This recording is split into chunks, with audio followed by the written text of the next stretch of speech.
30-second delay while I get a diet soda. I apologize. I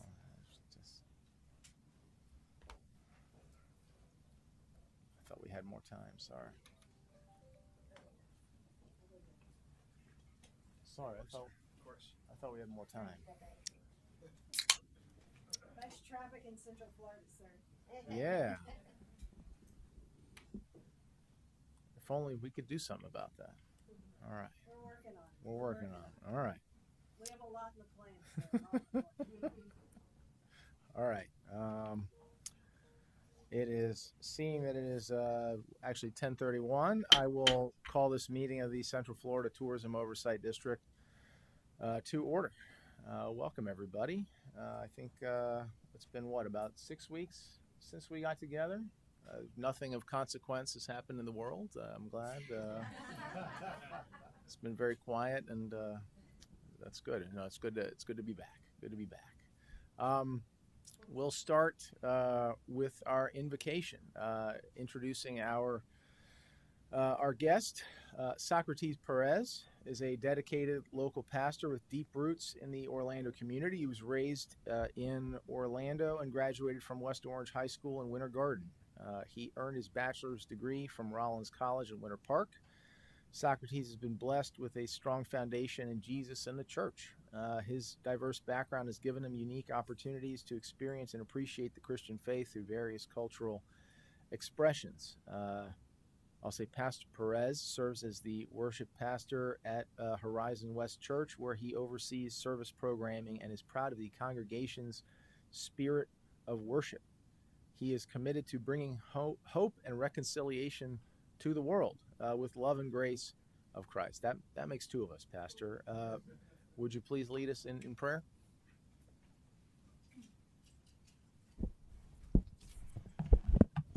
Thank you for the introduction. Good morning, everyone.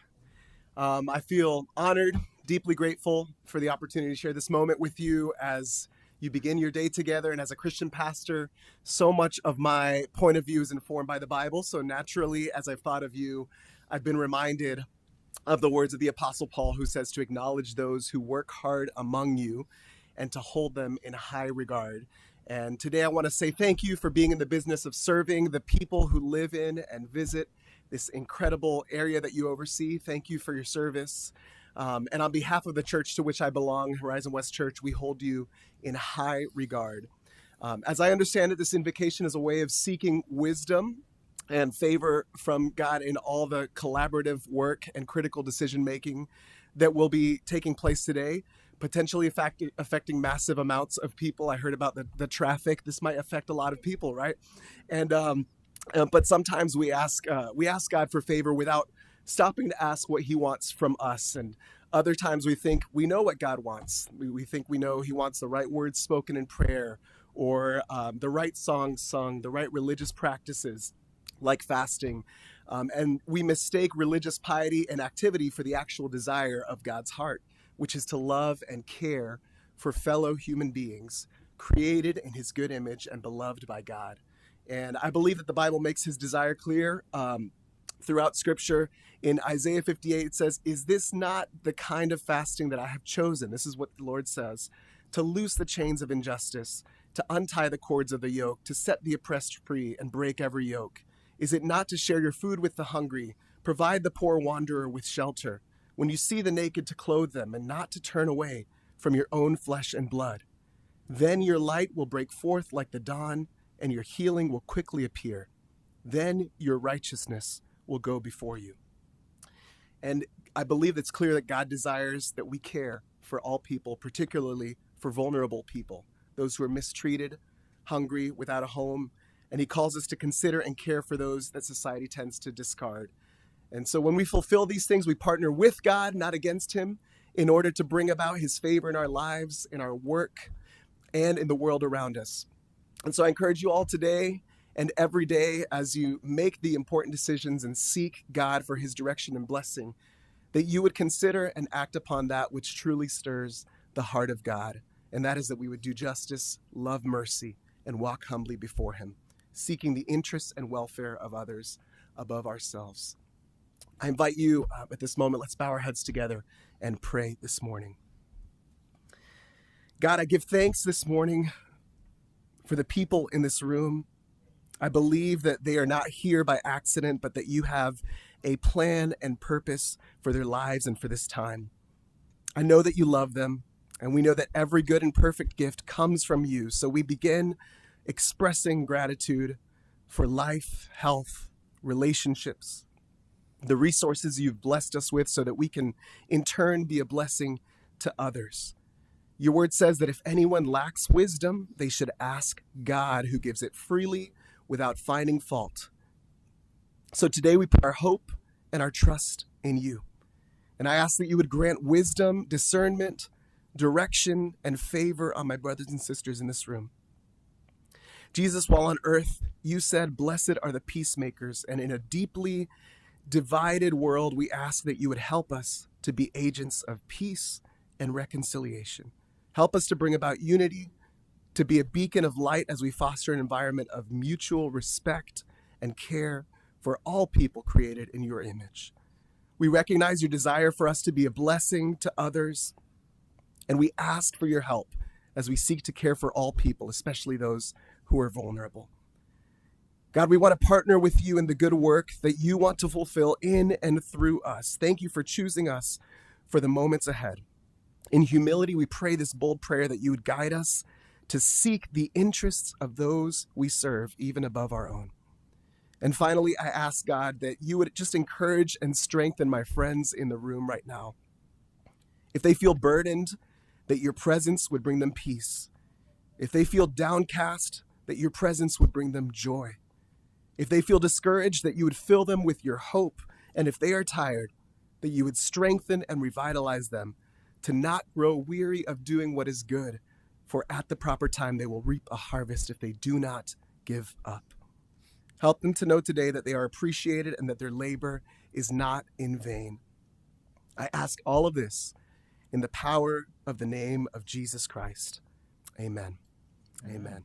Thank you for letting me join you this morning, and thank you for your service. Thank you, Pastor. That was very timely for a lot of reasons, and so I appreciate that message. Thank you so much. Now, why don't we rise and please join me in the Pledge of Allegiance. Pledge allegiance to the flag of the United States of America and to the republic for which it stands, one nation, under God, indivisible, with liberty and justice for all.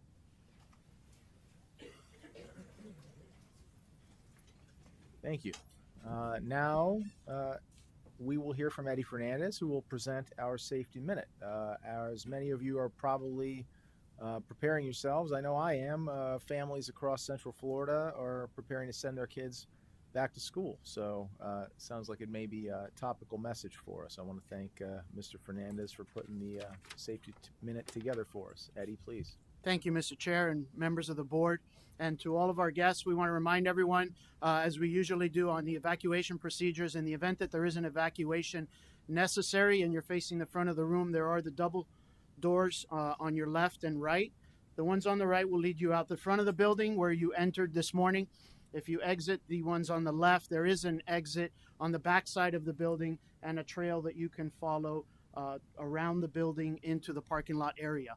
Our employees will don safety vests and come down to the bottom floor and go to the ends of the parking lot. So if we do need to evacuate, please meet with them over on those ends of the parking lot until we have the clear to come back into the building.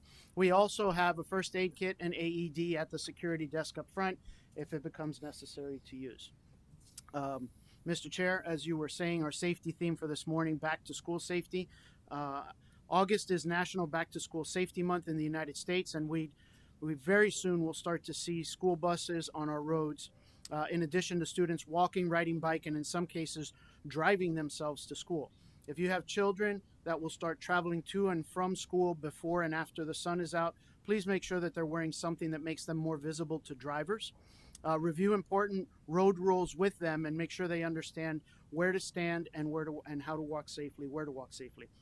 Talk with student drivers about the importance of obeying all traffic laws. We'd also like to remind everyone about Florida's back to school sales tax holiday, which qualifies for back to school supplies, and that occurs between July 29th and August 11th. Thank you very much for your time and enjoy the meeting. Thank you, Eddie. That was great. The next item on our agenda is public comment. I don't have a giant stack of cards in front of me. Does that mean we have anyone for public comment? Okay. All right. Well, we're coming into budget season, so I suspect that may change in the near future. We'll move on to the consent agenda items. Agenda item number 6. Mr. Chair, I move to approve the consent agenda. Second. Oh, all right. Well, good. I was going to thank you for that. Just a quick recap. The consent agenda includes 3 items: approving the meeting minutes and the settlement between the district and DPPR Construction, Inc. Do we want to have some discussion of that, Stephanie? All right. We're good? All right. Very good. Is that a second? Then we'll move to a vote. I heard all those in favor say aye. Aye. Any opposed? Hearing none, let the record reflect that the consent agenda passes unanimously. Very good. All right, now I'd like to invite the district administrator to deliver the management report and present the Excellence Award.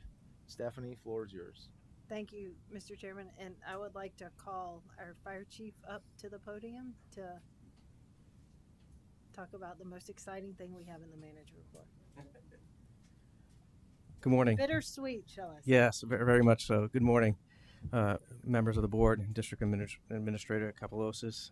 I'm Eric Ferrari, the fire chief, and I have the mixed emotion today to announce the retirement of firefighter paramedic DJ Ward, who's in the room with us today. He proudly served this department and this jurisdiction for the last 25 years.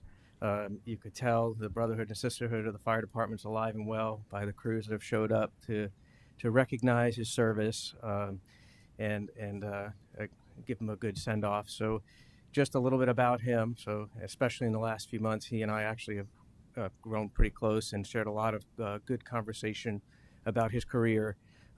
He's well known for his temperament at the patient's side. No matter what the situation going on and how chaotic a call could quickly become, firefighter paramedic Ward has an even keel temperament, which I think has served him well his entire career.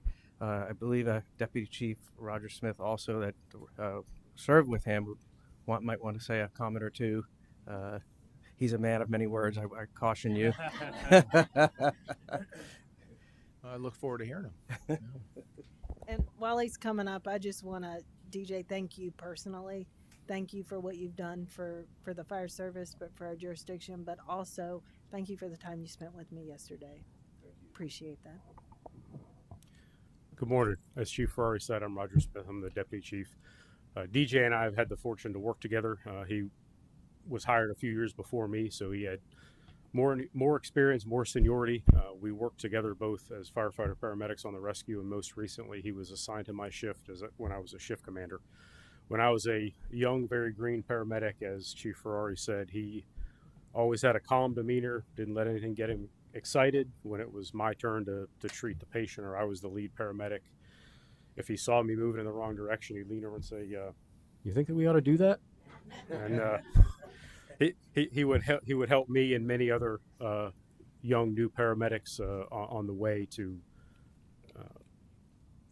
better patient care and better decision making that you don't get in school, that you only get from field experience. As a shift commander, I could count DJ as the rock of the station, the guy that people bounced ideas off of, the guy that kept everybody calm, the guy that would also be the voice of reason when a discussion was becoming heated or heading in one direction. He had the ability to pull people back to center and look at an opposing viewpoint. So I was very fortunate when DJ moved to my shift within the last year or so of his career. I enjoyed working with him very much, not only as a coworker, but as a supervisor. And like Chief Ferrari said, we are very sorry to see him go. He is a very valued member of our department. Just one final comment. I know DJ has a couple of comments to share, but in the latter part of DJ's career, we spent a lot of time talking about mental health in the fire service. Actually, excuse me, oddly enough, Chief Smith and I just returned this morning from an executive development conference in Tampa. It's a week-long conference of the Fire Chiefs Association. the fire chiefs across Florida convene every year and discuss relevant topics. And last night in the closing ceremony, the fire chief of Miami-Dade got the distinguished award of Fire Chief of the Year. And in his speech, he talked about, he's the 9th largest department in the nation, and talked about how his department is committed to mental health and all the programs he has in place. And he looked out on the audience and says, I implore you, if you think you're doing enough, push the envelope and do more. They've had some unfortunate suicides in their department, and it's plaguing the industry, as we know, at least in the fire service. And DJ has a very specific part in that role, that he has brought to light some issues in our own department, has forced us and opened our eyes to push the envelope even further. And in the last few months, I have to commend him for working closely with our peer support team and myself, and even as recently as yesterday, meeting with the district administrator to continue to push the message about the importance of mental health in the fire service. And I really want to thank you for that. But what a great send-off, that he's had a monumental career treating patients and has saved lives throughout his career here. And now he's turned facing to giving a good send-off to take care of his own and his fire department family. So thank you, DJ.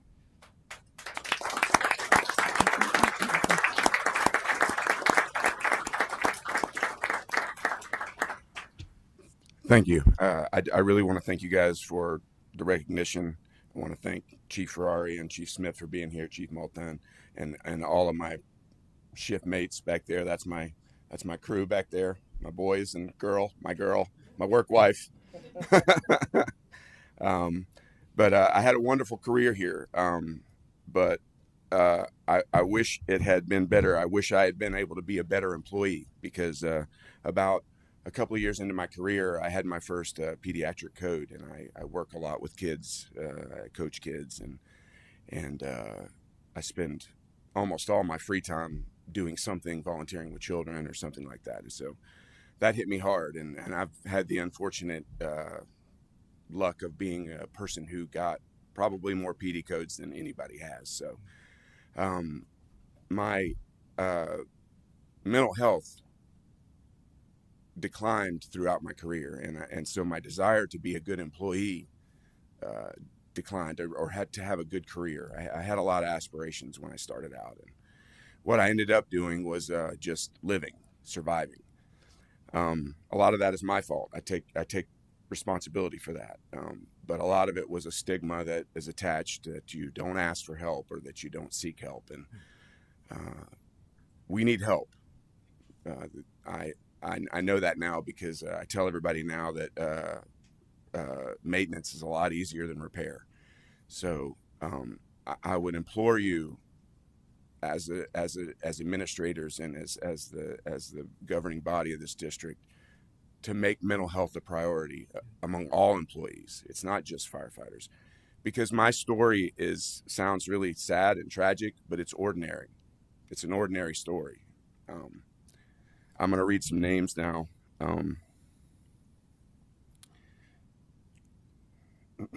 Excuse me. We have we have Dixie County Battalion Chief Andy English, Lieutenant Jeff Huggins, Lieutenant Brendan Holcomb, Lieutenant Alexander Acosta, Lieutenant Yarborough in St. Johns County, and just a couple of days ago, an Osceola communicator, all completed suicide. This has just been happening in the last couple of months in the Central Florida area. We have to do better. I'm asking you to do better. And what would I say peer support is? I want everybody to be peer support. Peer support boils down to a simple story. A man falls into a hole, and a doctor walks by, and the man looks up and he says, "I need help, doctor, I need help." And so the doctor looks at him, he writes a prescription, he throws it down in the hole, and he says, "Here, take this." And he walks on. And the man's like, "Okay." And then a priest walks by, and the man says, "I need help, I need help." And the priest says a prayer, moves along. And then a friend walks by, and he says, "Hey, John, I need help, I need help." And John jumps down into the hole, and he's like, "John, what did you jump down in the hole for?" And he goes, "Well, I've been down here before. I know the way out." That's what peer support is. So I implore you to get behind peer support and to get behind mental health for these firefighters that are still, because I have hope now. That's the goal of mental health, is to have hope, and I have hope. And that's what I hope for this department. I have no dog in the fight anymore for mental health for these guys, but except that I love them and I want to see all of them, even the new guys that I used to not pay attention to 2 years ago. I love all of them too now because I got help, and I want them to have a good, safe career. So thank you. Thank you for your time.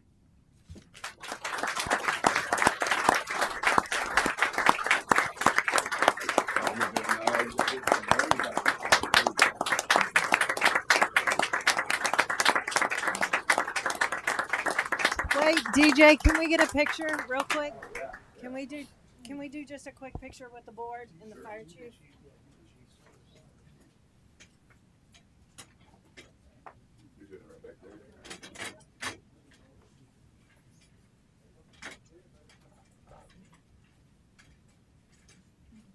And just put those down at the end.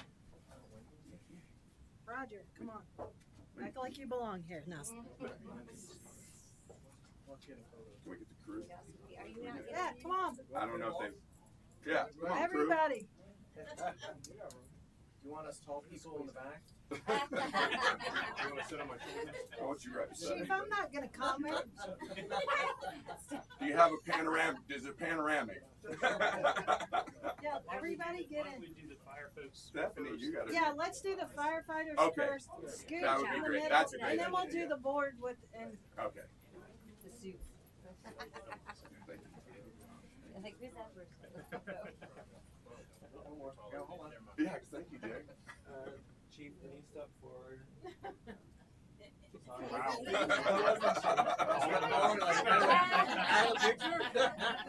wait a minute, time out. Move DJ in the middle. Come on. There we go. Oh God. Okay. Scoot, no. If you can't see the camera, it can't see you. 3, 2, 1. One more. We're gonna work on placement. Sorry, I didn't mean to do No, that. no, Yeah. stay. One more I was picture. fighting my head because otherwise I would. Oh, I'll go on this side. please. So we balance it out. Yeah,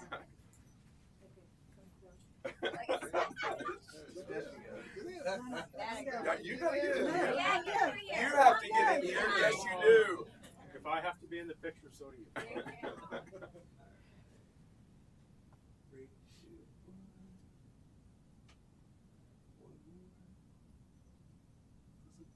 Thank you. Thank you. Thank you so much. Oh, thank you. I'm not going to count anymore until I'm 50. Thank you. I got to He was very excited.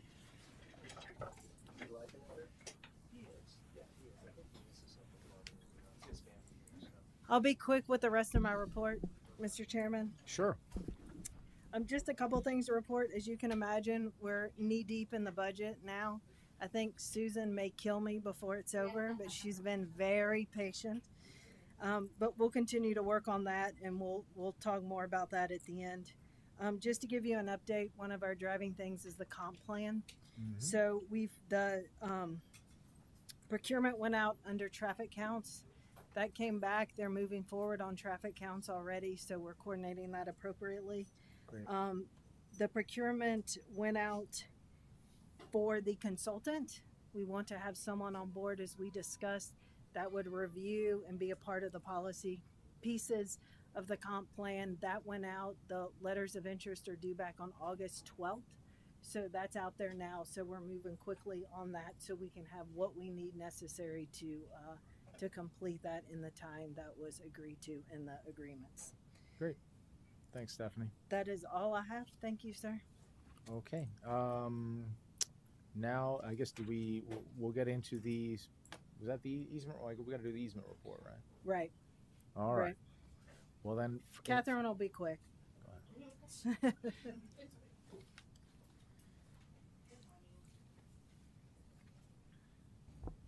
Good morning. Good morning. Sorry. There we Thank go. you. No worries. Within your board package, you received a copy of the semi-annual easement report. This was provided in accordance with Resolution 565 and contains the list of all the easements that were of a routine nature that were executed during the time period of January to June of this year. So unless you have any specific questions, that's all I have.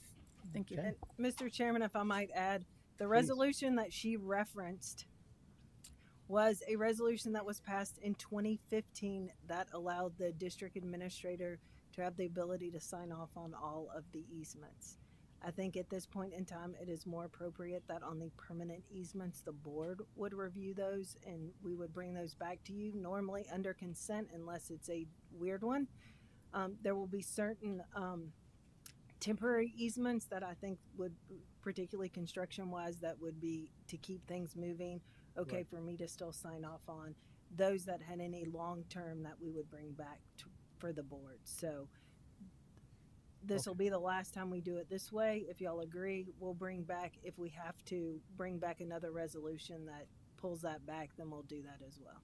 Okay. I think that's a great idea. I know we talked about, some temporary easements are not so temporary, and so it's important to kind of dial in, what some of those may merit board consideration. So we're going to continue to give that some thought. But I think revising that, those revisions sound very reasonable. So thank you for looking at that, Stephanie.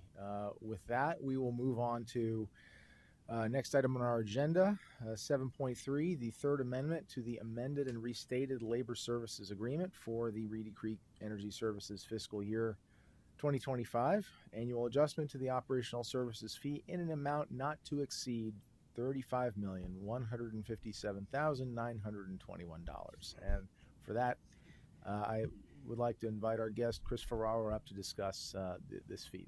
Chris, the floor is yours. Thanks. Thank you. Good morning, District Administrator and board members.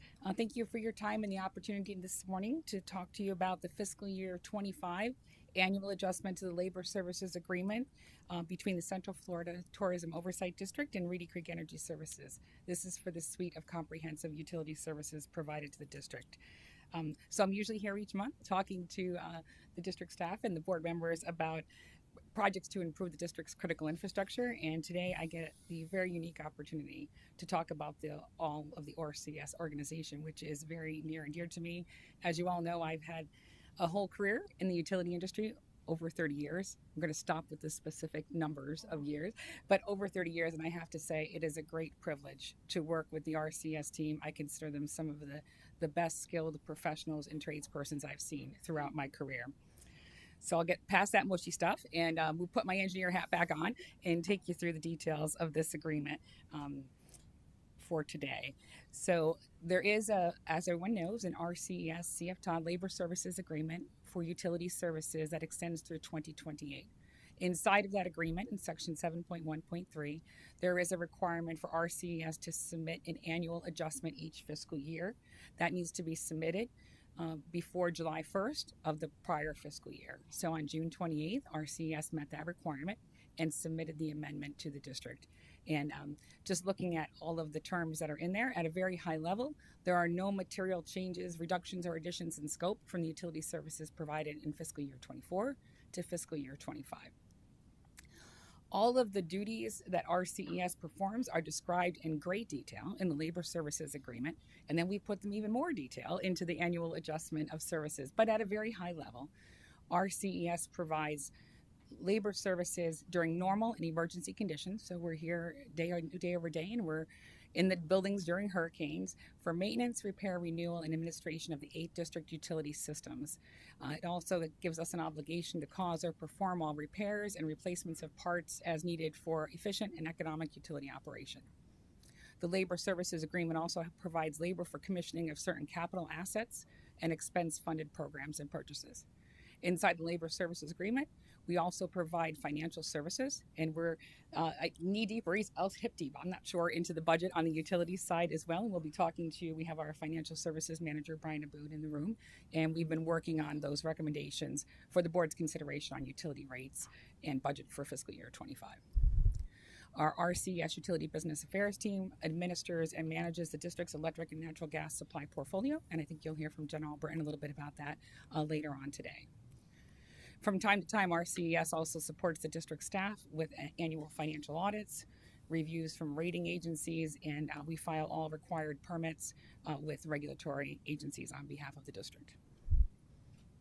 Getting into the numbers, so the operational services fee proposed in fiscal 25 is $35,157,921. Also required in the agreement is an operational services fee cap that is $1 million higher than the operational services fee at $36,157,921. So for clarity, in the utility budget that will come in front of you for consideration, the amount of $35.2 million will be included. Additional board action would be required to extend into that $1 million in the operational services fee cap.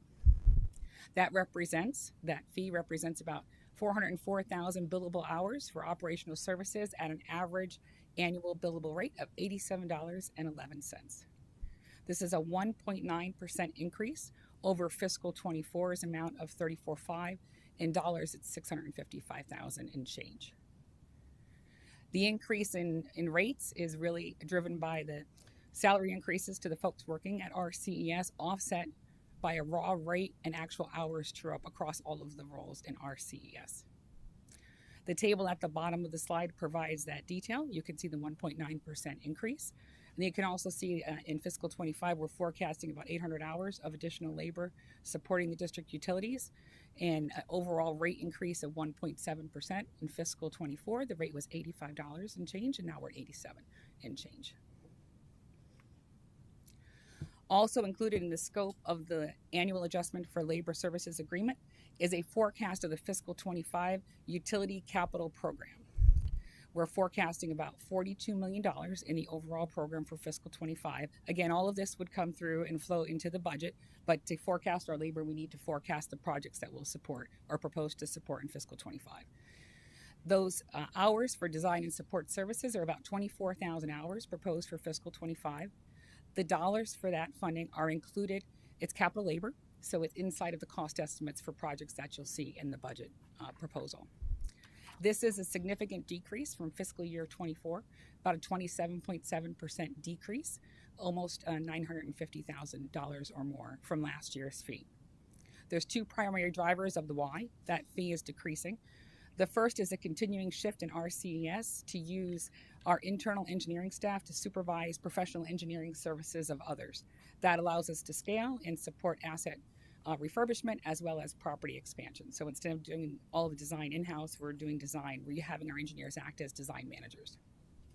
The second is the RCES support in design and construction of the utility relocations that are significant and associated with the district roadway project of World Drive North Phase 3. That project is funded outside of the labor services agreement, funded through ad valorem bonds, and that amount we're forecasting is about $600,000. And it's the same team that does that support for World Drive North Phase 3. So that's outside of the labor services agreement, but the same group of people support. So some of that effort and those resources will go to the roadway work. There's more details by kind of funding source in the table below, but you can see we're netting to about a 28% decrease in costs. Summing it all up and rolling it all up, the two pieces of the operational services agreement and the design and support services that RCES proposes to provide to the district. It's about 428,000 billable hours of effort at an overall blended rate of $88.04. When you net it all together and you compare it to last year, it is a 1% decrease in cost, an amount of about $0.3 million in decreased cost over the forecasted fiscal year 24 billing forecast. So I think that's a pretty good story. We're happy to share that. Okay, so now I went engineer on you, and I have a pie chart. So the $88.04, what's inside of that rate for the district and for the services that are provided? So you can see in blue in the pie chart, those are really the benefits that go directly to the employees of RCES. That's the hourly rate and all of the employee benefits that the folks inside RCES receive. So that's the biggest chunk of the pie at 75% and $66 and change. Next biggest chunk is overhead labor.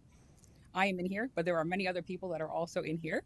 It's the executives of RCES, the senior leadership team, and the roles that support all 8 utilities, like our enterprise asset management folks, our administrative labor, our analytical support are in that overhead labor. Next biggest piece are allocations. These are costs that flow to RCES from support from the Walt Disney Company. So in our organization, I receive safety services support, human resources support, and casting support and recruiting support for the staff at RCES. That's about $7 of the 88. Next largest bucket is margin. So margin is unchanged from fiscal 24. It's at 4%. This are dollars collected beyond the hourly rate and the expenses of the RCES organization. Routine operating expenses are $2.28, about 2% of the $88 rate. That's for specific personnel related safety supplies, office supplies, and some depreciation of assets. The smallest slice of the pie, shown in orange, is the overtime rate of $1.37. That represents about a 4.1% overtime rate in the classifications that are eligible for overtime across the whole RCES organization. Finally, I'll talk about how we fund, the district utilities would fund this operational services agreement. So funding for the fiscal 25 operational services agreement amount of $35.2 million is an expense to the utility systems, and it would be paid through the rate structure of the fiscal 25 utility rates. And it's broken down and itemized by utility too. This is a base up bill on a personnel by personnel basis, and that labor gets appropriated to the appropriate utility system. As previously discussed, the design and support services fee of about $2.5 million is capital and flows into the capital projects and into those estimates. The capital work has 3 funding sources. We can fund capital projects with planned work capital. That's inside of the year capital. That is paid by the current year's utility rates. There's also an unrestricted reserve fund, which is where we have prior pre-collections that are funded by utility rates in previous years. There's also available funding through utility bond funds that are available, and some of those bond funded work are also included in that design support services fee of $2.5 million. That concludes my report. Are there any questions? Chris, thank you. Any questions from other members? I might have a couple, but any questions from the board? Can I make one comment just kind of as moving forward? Sure. Part of this report is due to y'all based on the last labor services agreement and part of the settlement agreement in July. Last year when y'all did this, Reftelis was a consulting firm that came in and did an evaluation of it. I checked with them. For less than $5,000, they can do an evaluation based on what they did last year and then the newest numbers, and can provide that to us before the August meeting. So if y'all are interested in doing that, if y'all will give us the ability to do that, we will enter into a 30-day extension, Chris and myself, and then we'll bring this back to you with the Reftelis evaluation in August. I think that's a great idea, Stephanie, and I would be supportive. Is that something, especially given the time frame and what sounds like a very reasonable cost, just to have a little bit of third-party reassurance and And after all the work they did last year, Sure. I think it puts them in an Makes a lot of sense. Is that something that would require a vote then, or okay? All right, very good. Chris, could we back the slide up to the Sure. design? What was that slide? The design and something. New clicker. My apologies. Yes, sir. I noticed so there was a 27.7% decrease. Can you get into that a little bit? I mean, is that a volume of projects that have decreased, or I mean, seems like a significant, and obviously to the extent that reflects cost savings, great. But can you break that down a little bit? Where's that kind of coming from?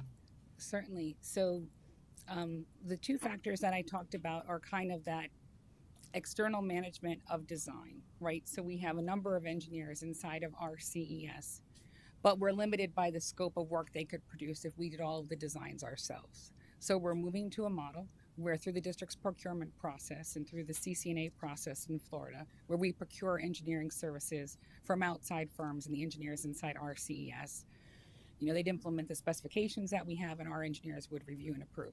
So some of those costs will shift, right? So RCS costs are going to go down, right? Okay. And then as we engage other outside firms, the design effort is still required, but in order to scale, we would engage outside firms. So what you'll see is, we're probably going to be right around this range going forward, but the capital projects will also incur the cost of the outside services.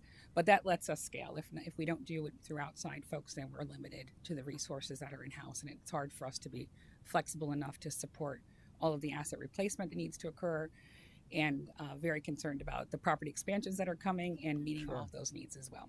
Yeah, I was going to say. So it's that. I think you're absolutely right. The need to scale is going to be fundamental. We've got a lot of growth in front of us. So it's glad to. I like that that's baked into the structure a little bit. So probably it sounds like maybe next year there may be There will be a bit of a rebound next year, depending on the level of effort that will be required to support World Drive North Phase 3. So that same group of design and construction professionals right now is supervising, looking for Craig, $30+ million of utility relocations along World Drive North Phase 3. I don't know if that's right. If it's not, Craig, call me out. Big job. So, big job. So that engineering staff and team right now are partnering with our district folks and the consultants to support those utility relocations. It just isn't shown here because it's funded by something different. So that's about $600,000. At some point, we'll redirect those resources back into the capital projects for the rest of the program. But right now, we're working hard and working together to support those relocations. So you'll see a rebound when World Drive North Phase 3 utility relocations wrap up. Great. Well, thank you. And I like the pie chart. Maybe I'm showing my age. It looked a little bit like Pac-Man. I like that. I like that. I'm going to go with you. I like it. But anyway, I appreciate Stephanie on Reftalis bringing them in. I look forward to hearing from them. Would it be next month? It sounds great. Thank you. Chris, thank you for your expertise and the thorough presentation, as always. We will now move on to the general business section of the meeting.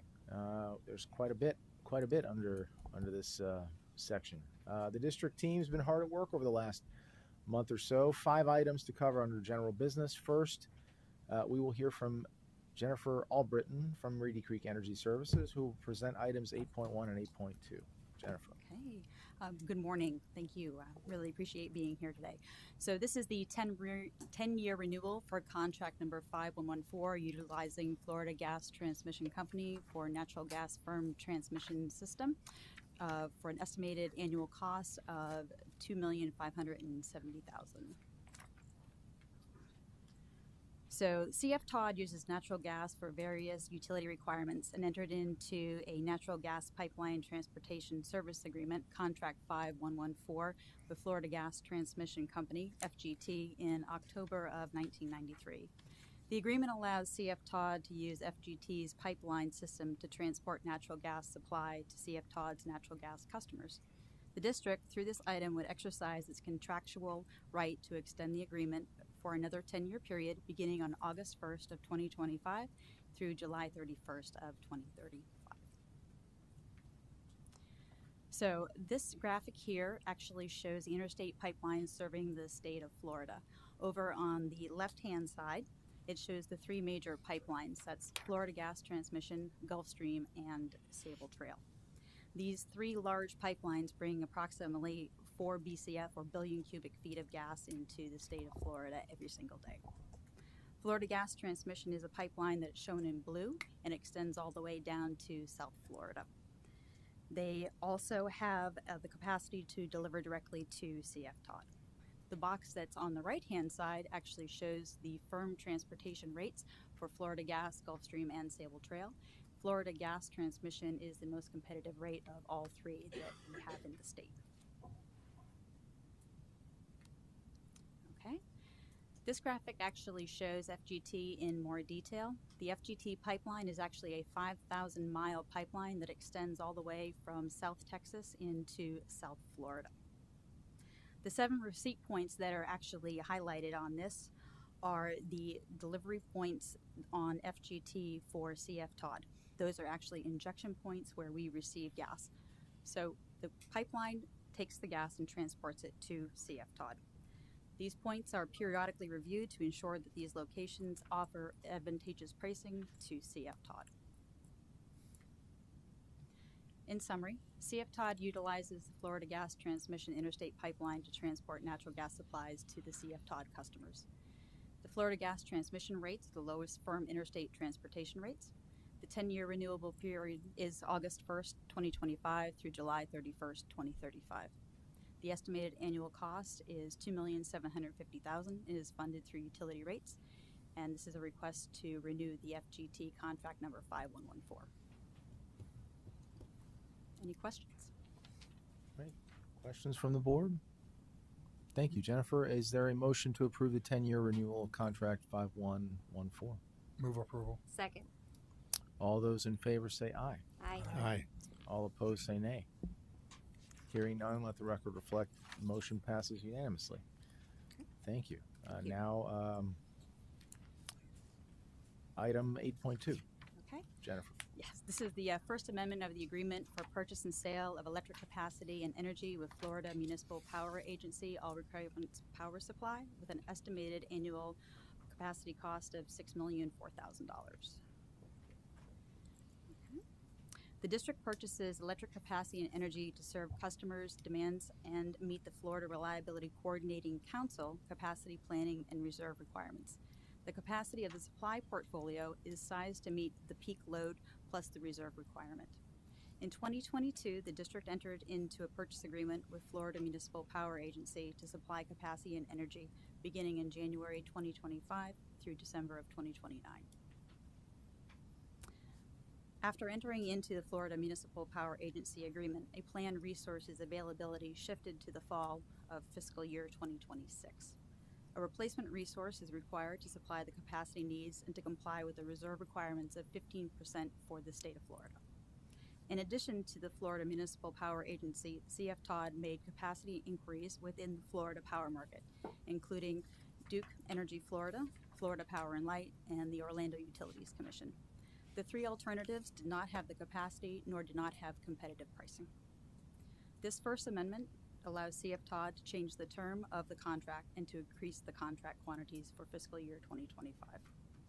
This amendment will enable CFTOD to supply customer demands and meet the FRCC capacity planning and reserve requirements.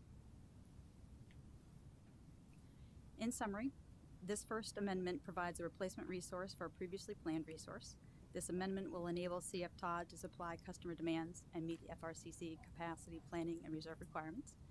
This resource is budgeted for fiscal year 25 in the amount of $6,004,000 and will be funded through utility rates. The request is to approve the First Amendment of the Agreement for the Purchase and Sale of Electric Capacity and Energy with Florida Municipal Power Agency. Any questions? Jennifer, thank you. So just to make sure I'm clear of the details on mine, it sounds like there was a unplanned shortfall of supply, no fault of our own. Just Correct. These things happen sometimes, and so you went out to the market and tried to identify a short-term supply for that. And you spoke to that a little bit. I mean, can Yes. you talk about that process and kind of what you can share about that process, and I guess just confirm for us your comfort that this is the best market price available. Sure. What we did is we knew that we had a capacity shortfall, so we needed to replace that.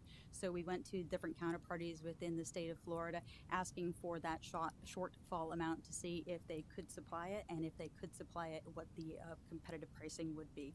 So upon looking at that, looking at the analysis for who did have the availability, they were not a comparative resource, so we went with the most competitive price. Okay, very good. I appreciate that. Is there unless there are any other questions, is there a motion to approve the First Amendment of Agreement, Purchase and Sale of Electric Capacity Energy with Florida Municipal Power Agency? So moved. Second. Motion and a second. All those in favor say aye. Aye. Any opposed? Hearing none, let the record reflect that the motion passes unanimously. Jennifer, thank you for those informative presentations. On to 8.3, the award of a contract for professional engineering services for the replacement of motor control center A and B located within the Studios North Central Energy Plant for approximately $322,000 plus 10% contingency, along with RCES design support services fees of $160,000 for a total of approximately $514,000. We will hear from Chris Ferraro from RCES regarding the award. Chris. Thank you. So we're going to talk about chilled water today, a little break for wastewater and trash hauling and disposal. Today we're going to talk about something cool on this warm day in Florida. So a little bit of background on the project itself. So the district owns, operates, and maintains 5 central energy plants throughout the district for chilled water production and distribution. The plant that's shown in the picture here is the Studios North Central Energy Plant. That's the original plant installed with that park, installed in 1988. So there are 2 plants that serve Disney's Hollywood Studios. One was installed later in 2015 to support an expansion of that area. So inside of this central energy plant, there are 8,000 tons of chillers installed. You can see the picture there. There's 8 cooling towers, and there are 4 480-volt motor control centers driving chiller pumps, fan pumps, and other devices and equipment within that plant. So we're proposing the design to replace 2 obsolete motor control centers designated A and B. Motor control centers C and D were replaced previously in 2019. So this will be a full upgrade of that equipment. It is no longer consistent with the district's design standards. So from a project scope perspective, we went out with a letter of interest to procure professional services for the design of the replacement of these control centers in December. We received 3 responses, as noted. We are recommending approval today of Salas O'Brien, who was the highest scored bidder of those 3. As we've said before, we're moving into the full CCNA process and looking at that highest score and ranking bidder. Thank you to Tiffany again and her team for support. I have to thank Tiffany every time I come to the meeting here. The additional part of this request is for design and support services for RCES to oversee this design and of the motor control center replacement. From a project funding perspective, the Utilities Division, we are recommending approval of contract C006499 with Salas O'Brien for professional engineering services. And this amount runs all the way through to the end of the project, right to record drawings, in the amount of $322,408.91, plus a 10% contingency, and design and support fees for RCES in the amount of $160,000. The RCES amount at this time does not contemplate construction inspection because we want to see the complexity of the design and the level of effort required. So we'll be coming back to the board for further authorization to take us through the construction period. The overall request is $514,650 approximately, and we are seeking board approval to use the funds inside of the existing utility revenue bond 2018-2 issuance. It's a taxable borrowing. Great, Chris. Thank you. Is there anything you can share? Salas O'Brien, have we worked with them before, or? We have worked with them before, and they're great partners, very technically skilled, and they've always been very amenable to work with. We have a number of professional engineering services partners, and some of them I'm sure we'll have new partners as we come through the CCNA process, but we've had great experience with Salas O'Brien in the past. Wonderful. Great. Unless there are any other questions, is there a motion to approve the contract for professional engineering services to replace motor control center A and B? So moved. Second? Second. All those in favor say aye. Aye. Aye. Any opposed? Hearing none, let the record reflect that the motion passes unanimously. Thank you, Chris. Thank you. Agenda item 8.4, proposed budget millage presentation. We will hear from Susan Higginbotham, the district's chief financial officer, who will present the district proposed budget and millage rate for fiscal year 2025. Susan. Good morning. I'm over here. Hey, there you are. Yeah. Here I am. Yes, so I will be presenting our proposed budget. As you know, all departments started in May, so we've done quite a lot of work to get here, but we're still not done. So we'll be talking about where we are and where we've got to go. First thing is our assessed values. Our assessed values is the basis that our millage rate is applied to generate our ad valorem revenue. We receive assessed values as of January 1st of each year from Orange County and Osceola County property appraisers. You can see for fiscal year 25, our total assessed value, $16.3 billion. And that's around 7% over our assessed value from prior year, which was $15.2 billion. Also on this slide, as a reminder to show you where we were on our millage rate. 2 years ago in fiscal year 23, we had a millage rate of 13.9 mils. And current year, fiscal year 24, we have a total millage rate of 12.95 mils. Recap of where we are on our revenues in our current year, fiscal year 24. We are expected to come in slightly higher at 195 million. We budgeted 194.5 million. Again, these are projections. As we get closer to the presentation in August and September, we might see this change a little bit, but this is our projection at this point. Expenditures. We budgeted a total of 197.7 million for fiscal year 24. Right now, we're projecting a total of 188.8 million total expenditures, which is a savings. We are expecting about $6.9 million of rollover for some operating projects that we do not think will be completed by the end of fiscal year 24, which is September 30th. So when that happens, any money saved rolls to our ending balance in fiscal year 24, which goes to our beginning balance of fiscal year 25. Here we have some options, and Stephanie is going to present this slide. So just want to walk through where we are with our options. We've given you kind of a variety of options to look at. I'm going to go backwards with option 5 and then go to 4. Option 5 would be the rollback rate. So that would mean you roll back the millage to whatever we collected in last year's budget.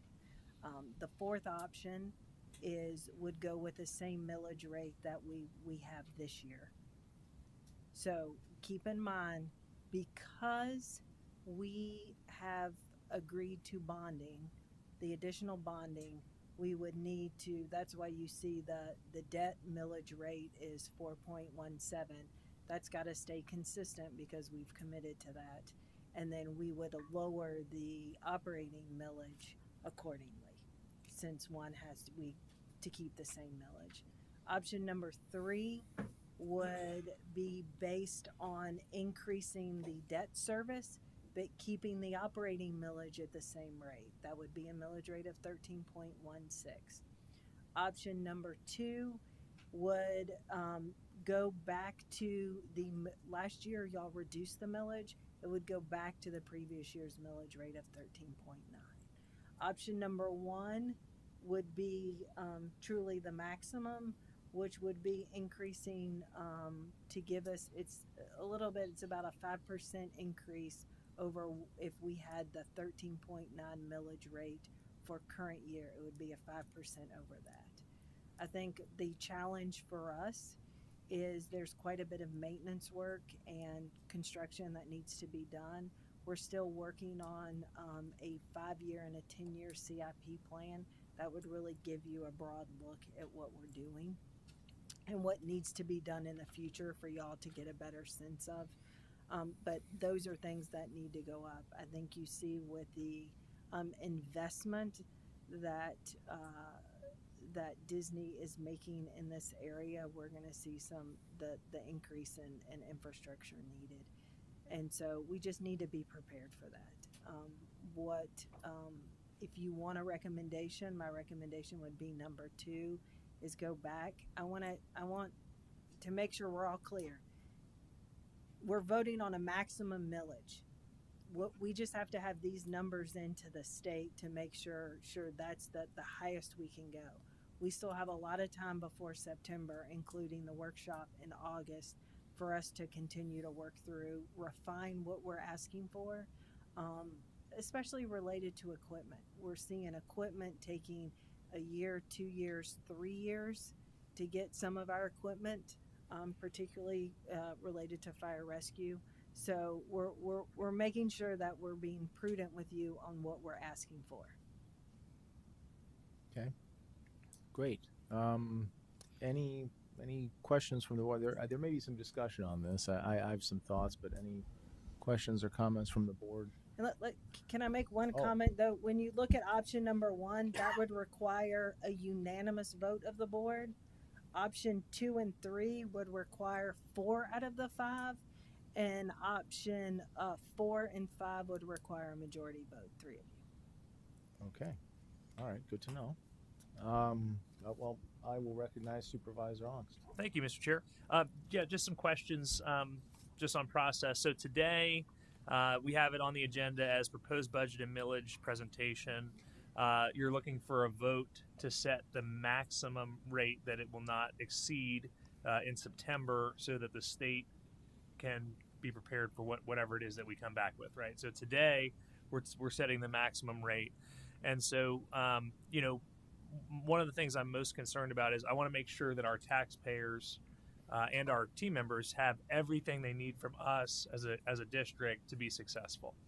And I know you are engaged in a lot of conversations right now with various taxpayers. Obviously, the Walt Disney Company are folks that have leases in Disney Springs and other areas, hoteliers that are here on deals with Disney. And I know those conversations are ongoing. I also know we've got some needed equipment that's being ordered. I think, did we order the new ladder truck? Not yet. Not yet. Is it part of this budget? We are working on that. That's the one that is a 3-year lead Okay. time. We still have our current one in the shop, so we're working towards that. Right. Okay. I'd like to see that ladder truck part of this budget. And so, Mr. Chair, my thought is, you know, since we have flexibility and we're still involved in conversations, I really don't have a problem with setting the maximum rate as the maximum rate since it gives us flexibility. I do want to make sure our taxpayers are fully supportive of whatever the millage rate ends up being. I don't want it to be too high by any stretch of the imagination. And particularly looking out for those business owners in Disney Springs and the other hoteliers. So those are my thoughts. I certainly wouldn't want to set it too low today. So those are my thoughts. Thank you. Thank you, Supervisor Ongst. Any other questions, comments on that front? I have a few, but I'll Mr. Chair, wait till the end. Go ahead. No, I was just going to say, I would echo that. I think that looking at last year and then looking at what's ahead of us, I think, again, I can't stress enough that this is not a set millage rate. This is the maximum amount.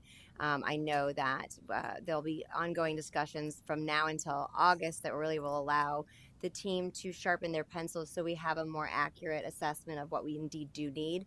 So I am I'm fully supportive of option 2. You know, I would defer to my other board members as well as the administrator as to option 1. I understand is the maximum, but when we look ahead and the volume and many of the items that was just referenced, but also what I don't want is to squeeze staff too much to the point where we have unforeseen consequences and actually ends up being more costly, or we're not completing things at the level and caliber that is expected, not only from this board, but of people who visit over here. So I'm in between those two. I've never thought I'd be that, but I understand this is kind of a different situation, understanding the projects that are coming on line. I'm very excited about looking at that CIP. So just to give my fellow board members some insight into where I stand today. Okay. Thank you. I'd just say I'd support option 2 as well and the recommendation of the district administrator. Okay. All right. Well, my comments. I guess we may need to take a couple votes. In terms of my comments, I guess, you know, philosophically, I have a general, I would say, discomfort. You know, the notion of aggressively raising millage rates. I walk into this inclined to keep a comfortable. You know, get us where we need to be to get the job done, but not really more than that. I think the district takes a lot of pride in running a lean and mean operation. I think that's what's important. That being said, there's a lot of work in front of us. One, work that's we've got some catching up to do. Obviously, we've been busy with a lot of different things over the past year, but now we're staffing up to move. To scale up, I think, to use the phrase from our utility friends. You know, we're going to be scaling up pretty quickly. There's catch-up work, and we've got to get out in front of new work in the years to come. We're still in the preliminary stages of the budget process. To that extent, given that this is a maximum number, we cannot go up from this number, but we certainly can go down, and I would be inclined to go down, but I don't want to box us in at this early stage. So from that standpoint, I would be inclined to support option 1. So I think did I understand that to go with option 1 we would need a unanimous?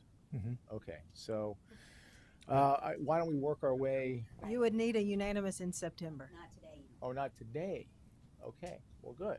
Okay, that's good. Well, what am I talking about? Right, what are we doing? Okay, I got excited. I thought we were going to get a vote. All right, well, good. I guess that's thank you for that. Appreciate the context. I have initially a question. Okay, so we're setting a maximum. We're notifying the state of a maximum.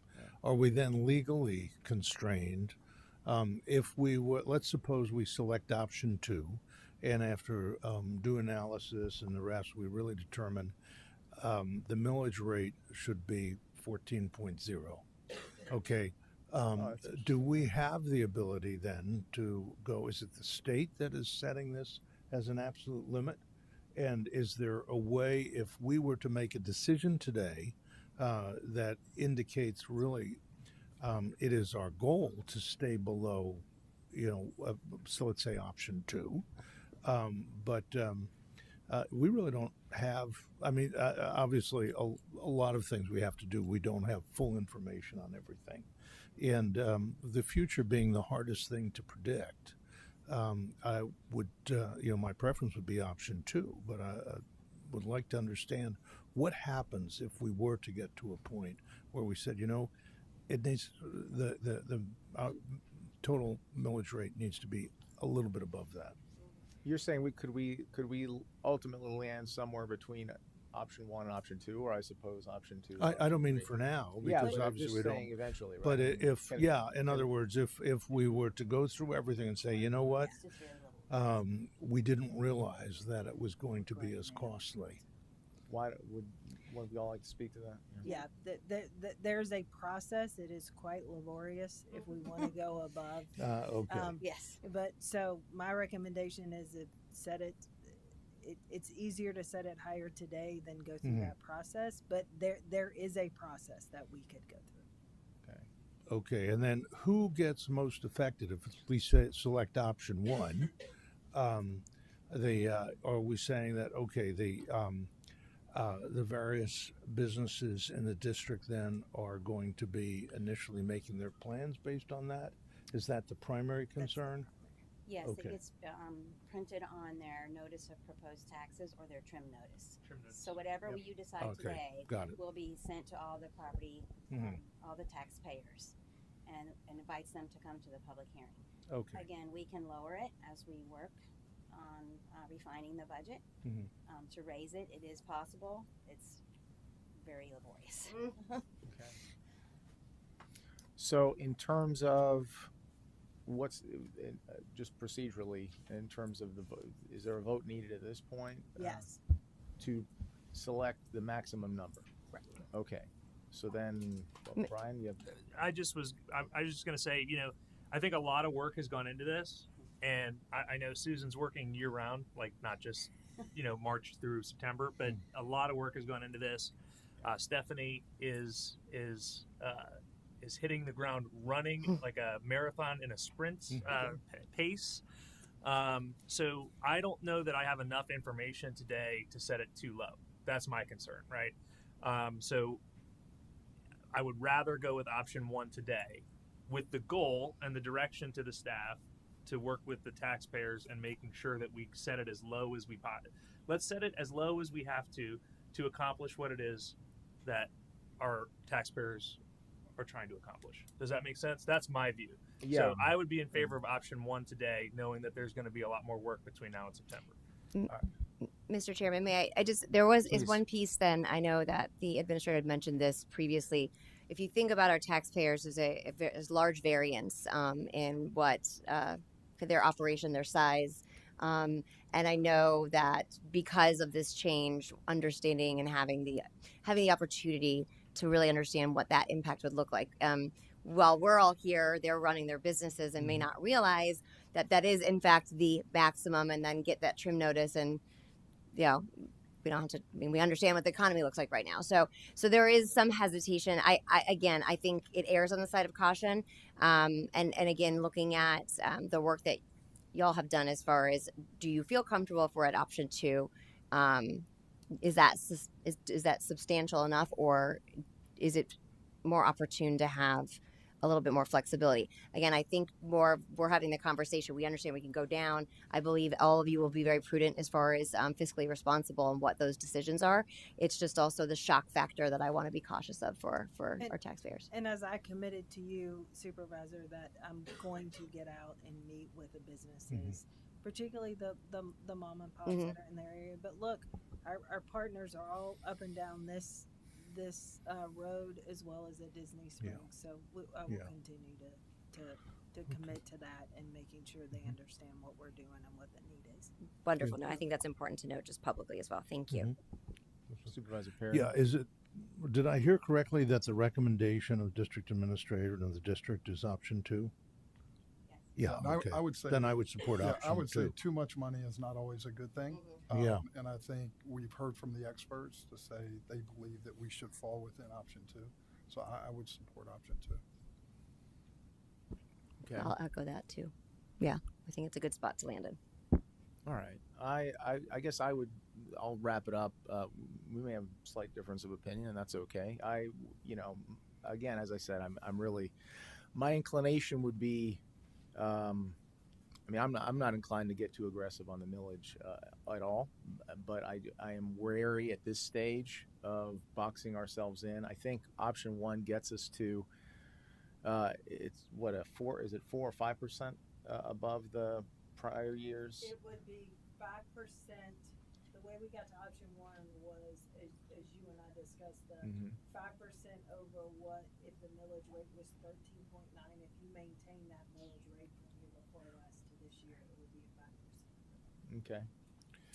Yeah, at this stage, I would be inclined to give us the maximum flexibility to make sure, as sharing Supervisor Onk's perspective, that I would want to be, I want us to be at the lowest number we need to provide the district the right resources to get the job done and do continue to provide the first-class services that we are expecting. So that's where I'm at on this. I think it's unlikely we would land there. I don't want to be handcuffed at this stage. I guess I would be unlikely to support option 1 as a final result unless it was truly justified in the numbers. But I think at this stage, I think option 1 is the better course. Understanding and mitigating maybe some of the nervousness that there may be in the taxpayer community. I think Stephanie, if we were to land on option 1, I think you having those conversations, I think, would mitigate some of the concern in terms of shaking folks up. So that's where I'm at on this. Supervisor Perry? Yeah, I've run a few businesses over the years, and businesses will make their decisions based upon the projection that we give. If we give the projection of option 1, there may be new building, there may be business expansion that won't happen. Decisions to be taken in the next month or 2. And they're not going to assume, based upon what they're told, that we're going to come in less. They're going to presume that we are preparing them for the likely case, not the worst case, because that's how government operates broadly. Okay, taxes go up, things happen. They all know that Disney has been approved for this massive development. I think if we set it too high, it is going to influence negatively decisions in the district. So I would still say option 2 is our best way to go, because I think that's I would hope we'll come in less than that, but at least that's not an unreasonable thing for people to plan, and you're really talking about an amount that matches where we were before. Okay. Chairman, it might be important if you want to ask for any public comment. I know there's a lot of people here that. Oh yeah, no, I for sure. I would welcome some public comment if there's any. Do we have anyone who would like to get up and speak to this issue? No one wants to talk about the budget.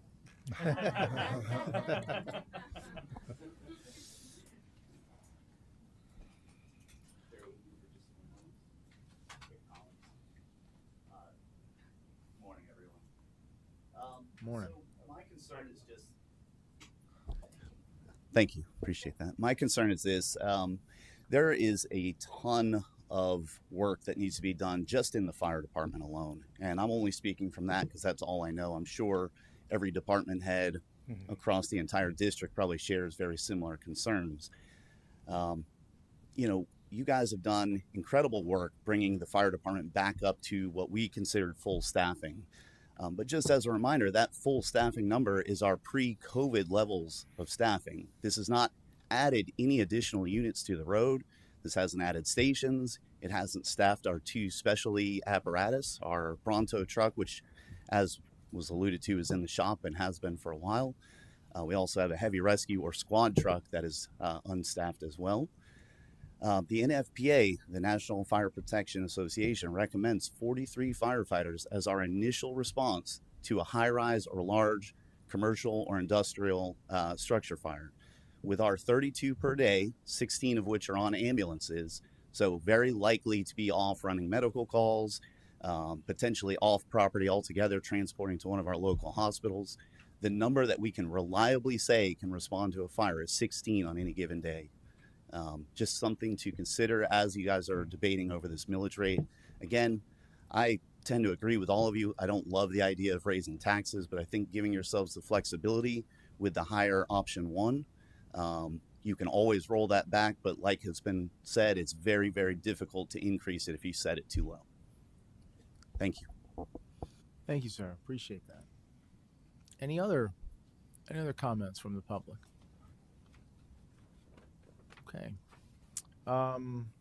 Well, I guess maybe what might make the most sense, unless there's further comments or discussion from the board, what may make the most sense is I might enter. We'll start with I will entertain a motion for for option number 1, and then maybe we conduct a vote, and if that passes, great, and if not, then we can move on to option number 2. Would that be appropriate or all right? Well, in that case, I will entertain. Is there a motion to move forward with option number 1?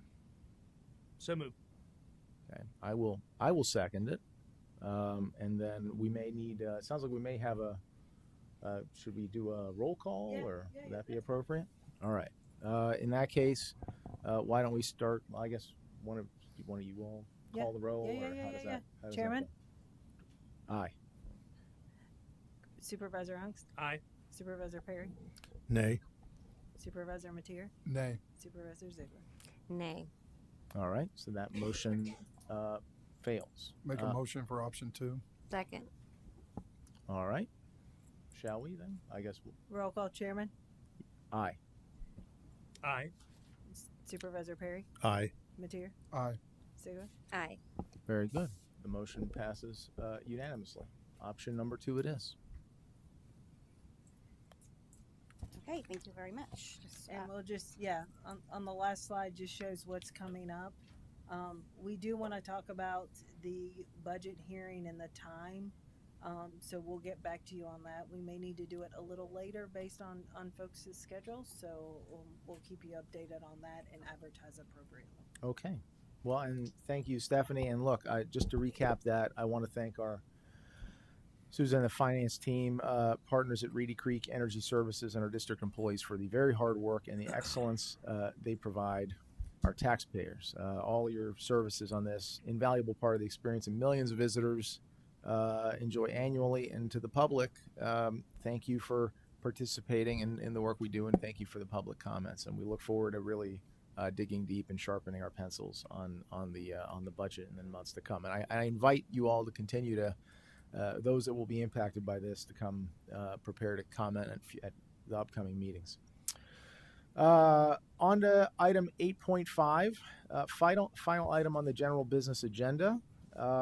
We have relating to the appointment of general counsel. I know Stephanie, with help from Supervisor Mateer, is engaged in the search for an appointment of a general counsel. And with that, I will hand it over to her for a discussion.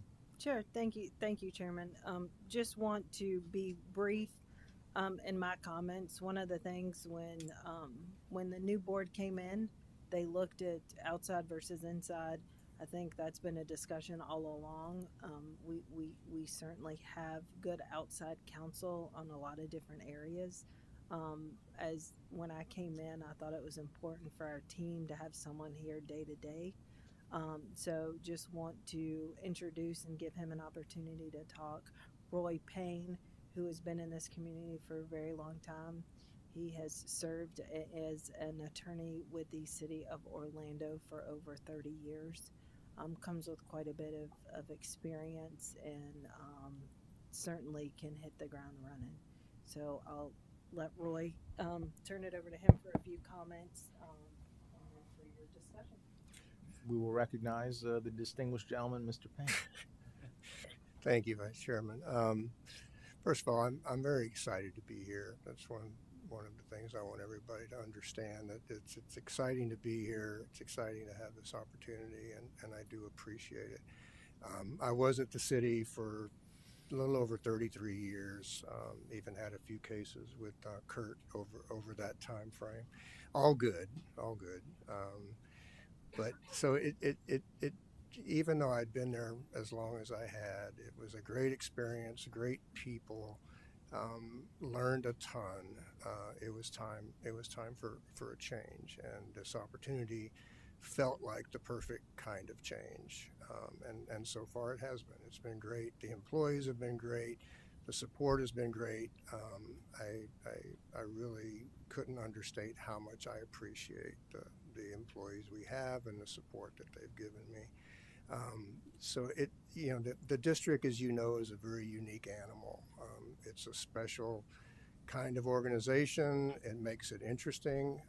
It makes the learning curve a little more than maybe I was expecting, just because things are done quite differently here than your typical municipal corporation or a county. But it's been refreshing to be a part of this, and just being at an organization previously where there's a lot of constituencies involved. It's refreshing when everybody is sort of pulling in the same direction, and not that you don't have issues and discussions that you need to have, but it is very unique, and I think everybody should appreciate it as much as I do. But it's an opportunity I've looked forward to, and I hope it comes to fruition. I look forward to working with all of you. I look forward to being a part of this organization in the future. It's what Stephanie wanted, I think, in the beginning is to have somebody on site, open door, all of that. And I feel the same way with any questions you guys and ladies may have. That's what we're about. I appreciate the efforts of Kurt and Dan over the last year and a half or so. I have nothing but respect for them. And I think we will move forward, and I hope to be a part of that. And if you have any questions of me, I'm happy to answer them.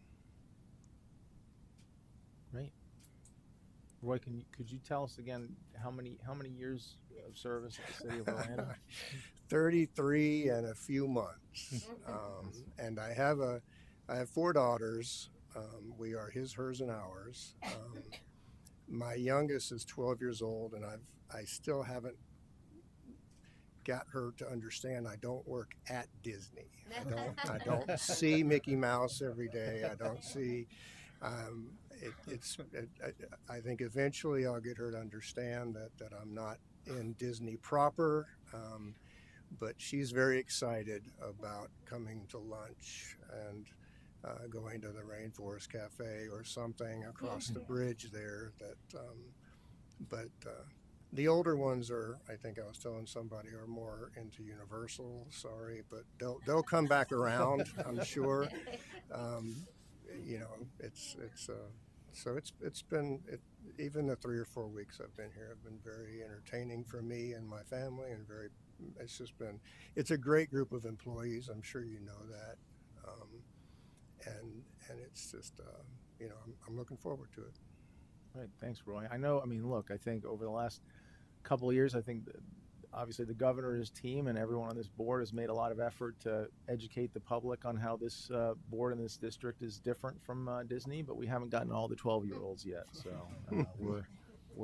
we have some work to do. We'll take that as a positive comment.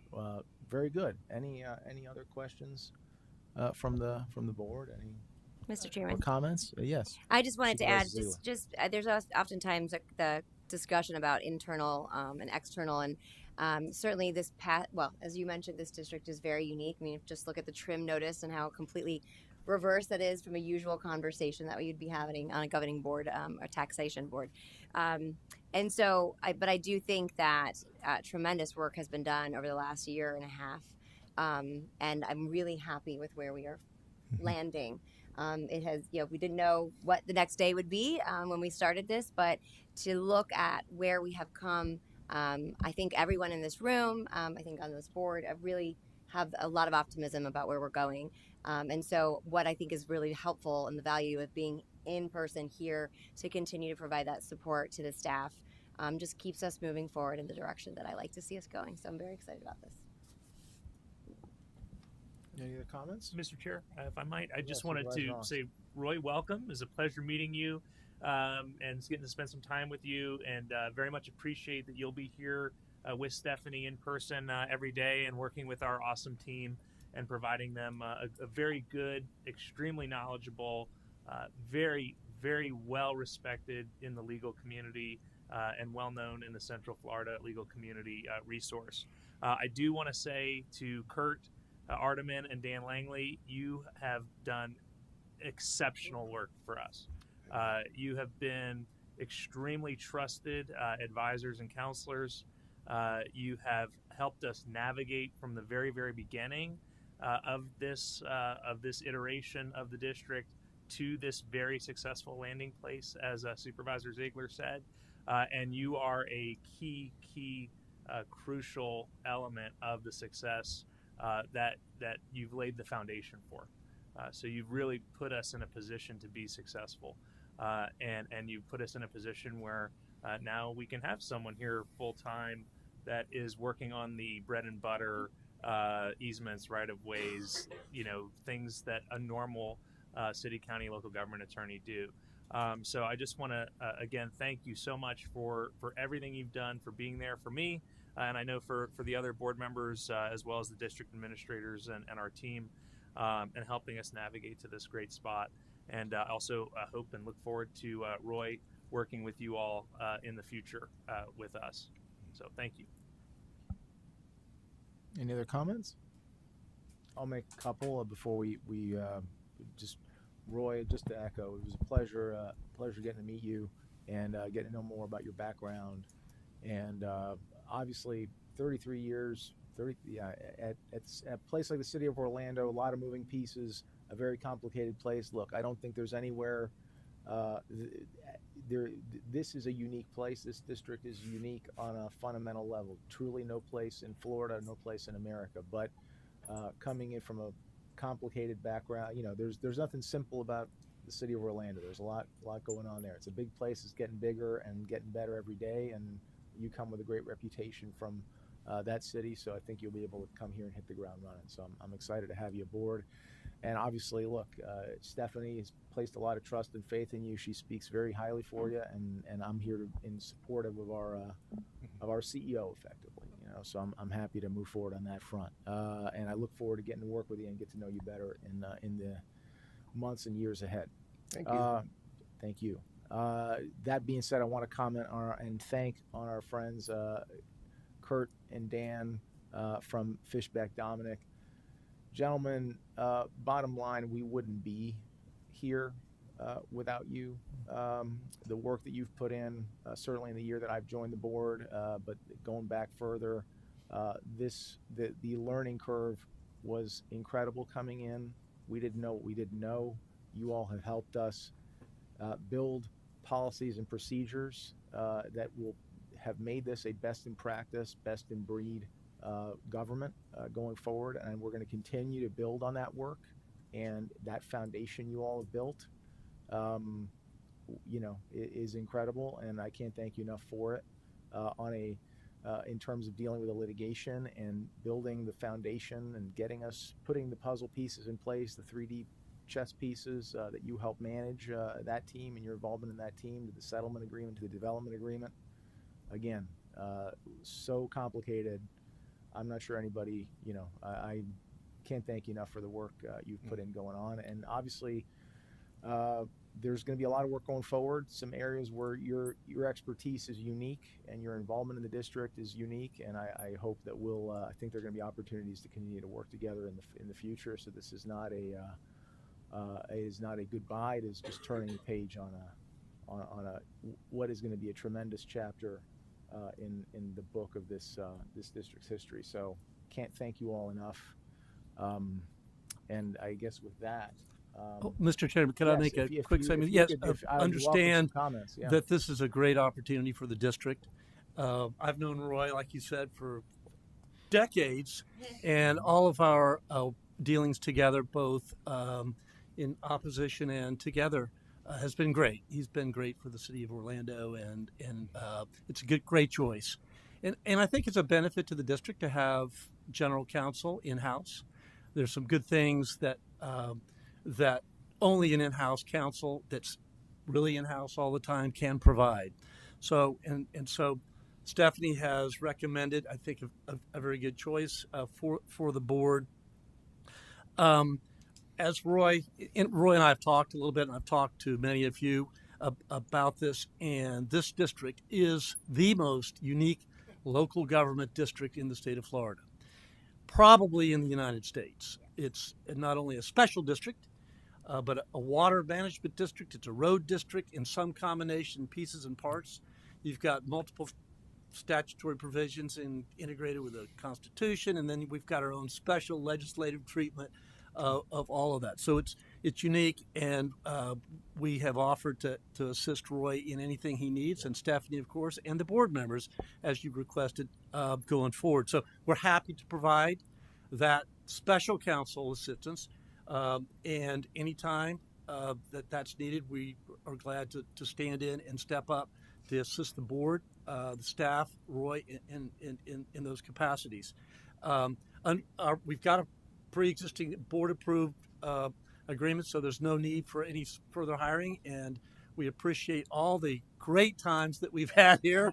Been a little roller coaster now and then, and we love working with staff. We'll help Roy do that transition and learning whatever else he needs to learn and handing off what we can. Again, it's been a great pleasure. And Dan, anything you'd like to tell the board? Well, I just want to say it's been a pleasure working with the staff. They are a tremendous group of people, and of course the board. So, as Kurt said, we're here for continued service as you desire. Thank you very much, and congratulations, Roy. Thank you both. So, and appreciate that. I think at this point it would be appropriate then to have a vote. I will go ahead, if I can. I will go ahead and motion that the board approve the appointment of Roy Payne as general counsel to the Central Florida Tourism Oversight District. Is there a second? Second. All those in favor say aye. Aye. Any opposed? Hearing none, let the record reflect that vote passes unanimously. Great congratulations to Roy Payne. Welcome aboard. Thank you. And Dan and Kurt, again, thank you so much for your service. Can't thank you enough. And Stephanie, kudos to you on a great hire. We're excited for the future. Great. All right, man. Look at us. Hour and a half. All right. A little long by current standards, but here we are. That being said, do any members have any additional comments before I request a motion to adjourn? Okay, hearing none, motion to adjourn. Second.